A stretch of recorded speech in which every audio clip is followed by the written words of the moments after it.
অভিনয় শিল্পে আপনাদের সকলকে আবার স্বাগত। ইনফ্যাক্ট স্বাগত আমার নিজেকে, বিকজ এত দিন পর আবার এই চ্যানেলে আমার হঠাৎ করে এই উপস্থিতির পিছনে দু তিনটে কারণ আছে।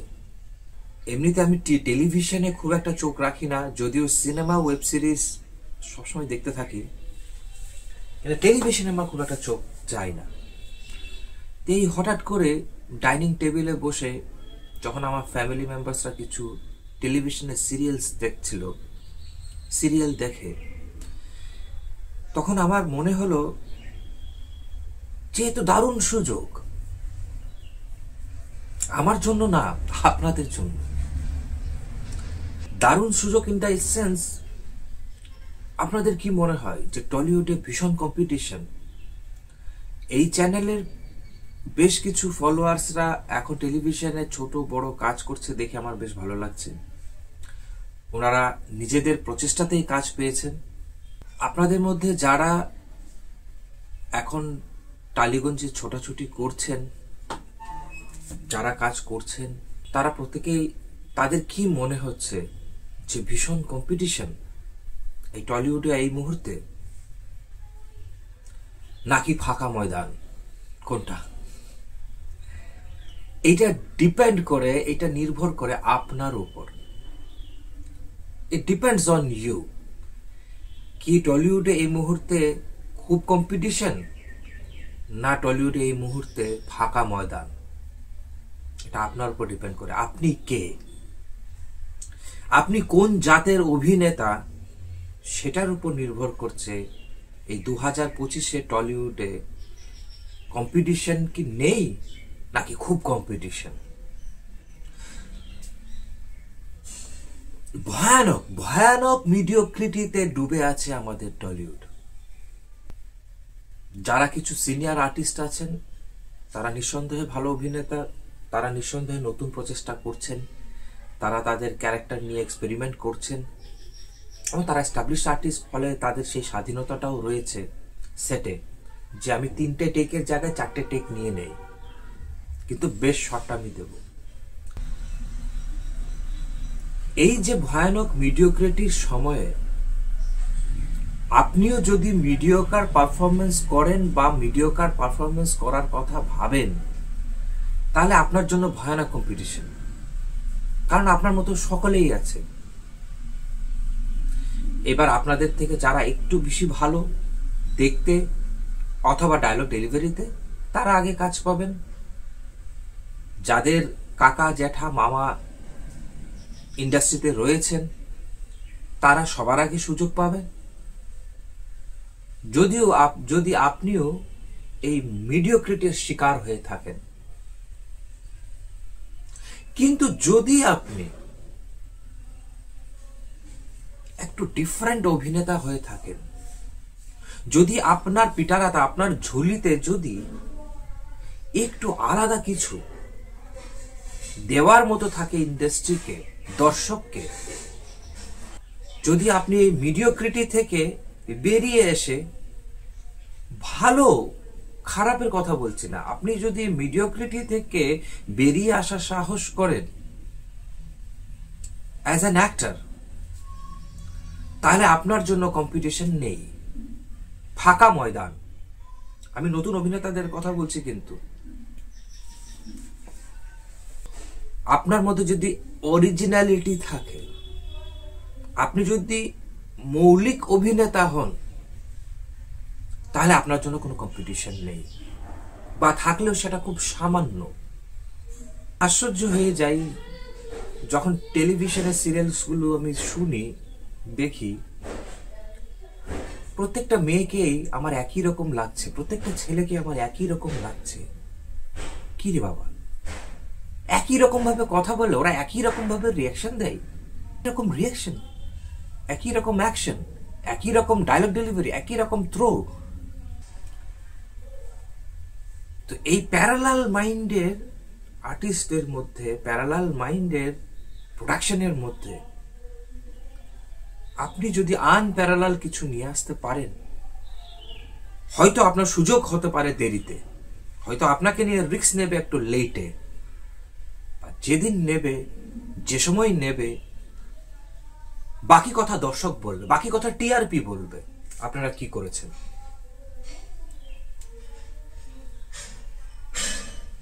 You'll make the competition zero competition করে দেবেন আপনারা।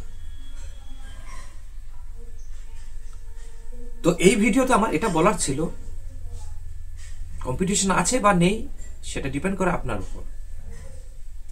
এবার আসি আমার এতদিন পরে হঠাৎ করে উপস্থিতির পিছনে দ্বিতীয় কারণ হচ্ছে, দেখুন এই চ্যানেল বহু পুরনো, আমি প্রায় অনেকদিন ভিডিও করি না। অভিনয়ের বেসিক্স নিয়ে যা কিছু একটা ছোট্ট ইউটিউব চ্যানেলের পক্ষে শেখানো সম্ভব, বেসিক্স অফ ফিল্ম অ্যাক্টিং, তো সেটা আশা করি আমার পুরনো ভিডিও, আমার 2-4 বছর 5-7 বছর পুরনো ভিডিওগুলো দেখলে আপনারা বুঝতে পারবেন যে অভিনয়ের ফিল্ম অ্যাক্টিং এর বেসিক্সটা আমি কভার করে ফেলেছি। ফলে বেসিক্স অফ ফিল্ম অ্যাক্টিং নিয়ে আমি নতুন করে আর কিছু বলতে চাই না। তো আগামী পর্বের যে ভিডিওগুলো আসবে অভিনয় সংক্রান্তে, সেগুলো অ্যাডভান্স লেভেলে হবে, শুনতে ভীষণ সহজ হবে, এক্সিকিউশন করা মানে সেটাকে শুটিং ফ্লোরে অ্যাপ্লাই করা ডিফিকাল্ট হবে। তো তার জন্য আমি এটা বলবো, যারা নতুন, যারা প্রথম এই চ্যানেলে এসেছেন, তারা দয়া করে আমার পিছনের ভিডিও, ভীষণ পিছনের ভিডিও, 5-7 বছর পুরনো ভিডিওগুলো একবার দেখে নেবেন। যদি আপনাদের অভিনয়ের বেস অলরেডি ক্রিয়েটেড না হয়, যদি আপনারা অলরেডি অনেকদিন ধরে অভিনয় করে থাকেন, তাহলে তো কোনো প্রবলেম নেই, ইউ আর ভেরি ওয়েলকাম। একটা সার্কাসের যে আর্টিস্ট থাকে, যারা সার্কাসে পারফর্ম করে, তাদের ঝুলিতে অনেক রকম খেলা থাকে। এই খেলাটা দর্শকের পছন্দ হচ্ছে না, তাহলে ওই খেলাটা দেখাই। ওই খেলাটা পছন্দ হচ্ছে না, তাহলে আমার ঝুলি থেকে আরেকটা অন্য খেলা দেখাই দর্শকদের। তো দর্শকের মনোরঞ্জন করাটা যেহেতু একটা প্রধান উদ্দেশ্য থাকে একটা সার্কাস আর্টিস্টের, তার ফলে একটা সার্কাস আর্টিস্টকে তার ঝুলিতে অনেক রকমের খেলা রাখতে হয়।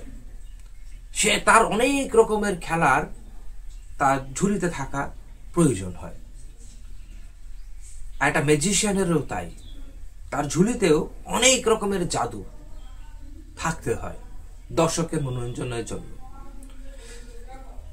সেম ভাবে যে একটা আর্টিস্ট, যে একটা অ্যাক্টর, তারও যে ঝোলাটা আছে, যদিও তার ঝোলাটা ফিজিক্যাল ঝোলা নয়, তার ঝোলাটা তার মাথা, তার মননের ঝোলা।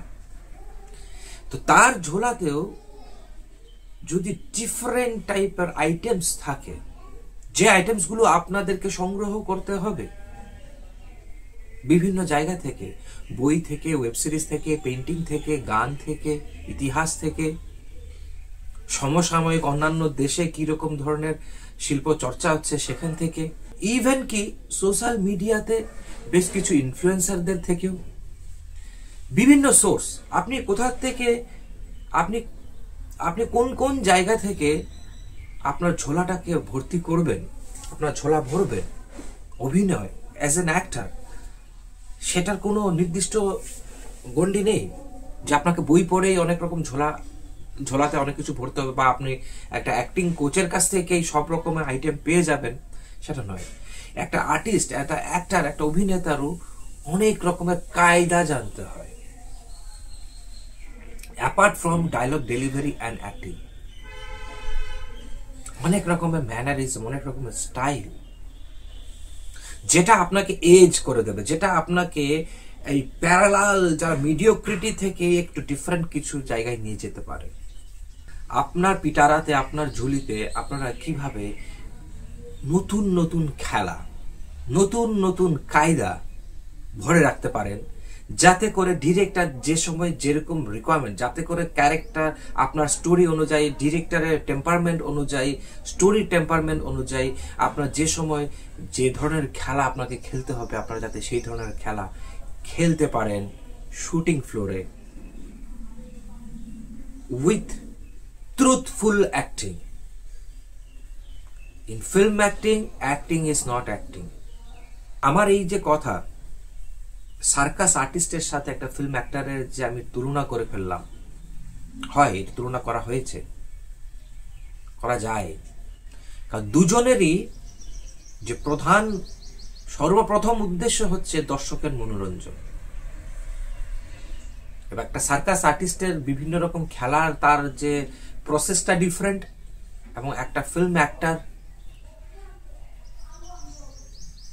তার যে অর্গানিক অ্যাক্টিং, তার সঙ্গে সে যখন তার ম্যানারিজম, তার ঝুলি থেকে বিভিন্ন আইটেমস অ্যাড করবে। মনে রাখতে হবে যে ফিল্ম অ্যাক্টিং এ কিন্তু আপনি আসলে you are living the situation, আপনি কিন্তু ওই মুহূর্তটাই বাঁচছেন আপনার সমস্ত সত্তা দিয়ে। তার সঙ্গে আপনার যে আরেকটা সেকেন্ড মাইন্ড আছে, যে ক্রিয়েটিভিটিটাকে মনিটর করছে। তো আপনার সেকেন্ড মাইন্ডের জন্য আপনাকে এই ঝোলাটা ভরে রাখতে হবে। একটা অভিনেতার প্রত্যেকটা সিচুয়েশনে ডিউরিং অ্যাক্টিং তার কাছে বিভিন্ন চয়েসেস থাকে। আমি কি ডান হাতটা তুলবো, আমি বাঁ হাতটা তুলবো, আমি ঘাটটা এতটা ঘোরাবো, না আমি ঘাটটা এতটা তুলবো, আমি কি করব? আমার কাছে বিভিন্ন চয়েস থাকে, এবং আমি যে যে চয়েসটাকে সিলেক্ট করছি সেটার উপর আমার যে পারফরমেন্সটা অ্যাফেক্টেড হচ্ছে, where it is a good effect or it is a bad effect। এই ভিডিওতে আমি আরেকটা জিনিস বলবো, আপনাকে রিস্ক নিয়ে অ্যাক্টিং করতে হবে। Don't try to play it always safe, যে আরে এরকম সিনে এরকম ভাবে তো ডায়লগ বলতে হয় না। Don't always try to play it safe. আপনি যেই সেফ খেলতে যাবেন তাতে হয়তো আপনার কাজটা থাকবে, কিন্তু আপনার উন্নতি হবে না। আপনি স্টার হতে পারবেন না কখনো যদি না আপনি রিস্ক নিয়ে অ্যাক্টিং করেন। তো আগামী পর্ব থেকে আমরা অ্যাডভান্স লেভেলে অভিনয় চর্চা, অভিনয়ের আড্ডা বা অভিনয়ের ডিসকাশন যেভাবে আপনারা ধরেন সেইভাবে ধরবেন। খুব শীঘ্রই দেখা হবে আপনাদের সাথে অ্যাডভান্স অভিনয় আড্ডাতে।